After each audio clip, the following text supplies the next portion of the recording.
Islamic Research Center. آمد بہار کی ہے جو بلبل ہے نغمہ سنج.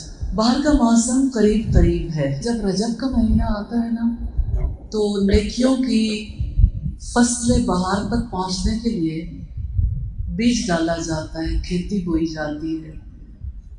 اور شعبان کا مہینہ پانی دینے کا مہینہ ہے، اور رمضان تو فصل بہارا کی کاشت کا موسم ہے، یعنی فصل اپنے عروج پر پہنچ جاتی ہے. اب بات یہ ہے کہ رمضان کی آمد سے پہلے شعبان کے مہینے میں ہم اس کا استقبال کیسے کریں. نبی صلی اللہ علیہ وسلم کسی مہینے میں اتنے روزے نہیں رکھتے تھے جتنے شعبان میں رکھتے تھے، یعنی 2 مہینے کے کنزیکٹیو روزے ہی چلتے تھے.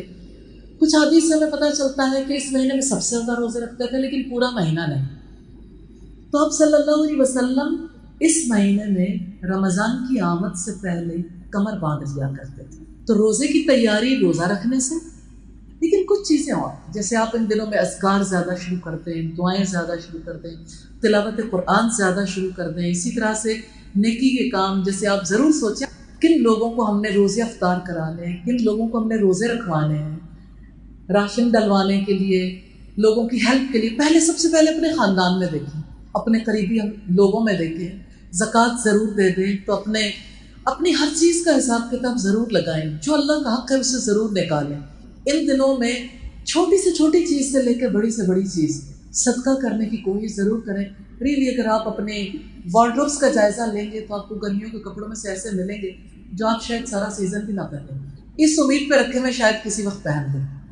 تو وہ کپڑے نکال دیں، آپ کو نقصان نہیں ہوگا، نفع ہو جائے گا. جوتے جو ہیں اگر ان کا جائزہ لے لیں ان دنوں میں. آپ اپنے گھر میں اگر اپنے برتنوں میں دیکھیں گے تو بہت سارے برتن ہیں جو آپ کے سیٹ خراب ہو گئے. تو اب آپ اس آس پہ رکھے ہوئے کہ شاید کہیں سیٹ پورا ہو جائے. ریلی قیامت تک نہیں ہوگا، اس نے پورا نہیں ہونا. وہ کسی ایسے کو دے دیں جس کو ضرورت ہے. آپ اگر دیکھیں گے تو آپ کے گھر میں کتنی چیزیں ایسی نکلیں گی، کھانا بنانے کے چمچ تک بھی، حتیٰ کہ مسالوں کے ڈبے بھی نکلیں گے. اپنے ساتھ انصاف کرنے، ریلی لائٹ ہو کے چلیں گے، آپ کو خود بھی اچھا لگے گا. کتنی چیزیں ایسی ہوتی ہیں جن کو اس لیے اس سانس پہ رکھ لیا جاتا ہے چلو پھر یوز ہو جائیں گی. ان کو پھینکیں نہیں، پراپرلی اسے پیک کریں. ان لوگوں کی لسٹ بنائیں جن کے پاس آپ جا سکتے ہیں، خود جائیں اور لوگوں تک پہنچا دیں، کسی کو گفٹ کر دیں. اس مہینے میں جب آپ نکالیں گے تو کتنا بڑا صدقہ آپ کر سکتے ہیں الحمدللہ.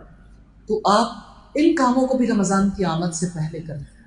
رمضان کے روزے کے احکامات پڑھیں، اور شعبان میں اللہ تعالیٰ جتنی توفیق دے روزے ضرور رکھیں. رسول اللہ صلی اللہ علیہ وسلم رمضان کی آمد سے قبل آخری روزہ، جیسے 29واں روزہ ہے یا 30واں روزہ ہے، ان سے روکتے تھے تاکہ رمضان اور شعبان میں فرق ہو سکے. اس مہینے میں ضرور کوشش کیجیے زیادہ سے زیادہ لوگوں تک قرآن کو پہنچائیں. قرآن پہنچانے کے لیے آپ آڈیو پہنچا سکتے ہیں، ویڈیو پہنچا سکتے ہیں، آپ تلاوت قرآن تحفے میں دے سکتے ہیں، آپ اس کے لیے باقاعدہ قرآن کے نسخوں کو پہنچا سکتے ہیں.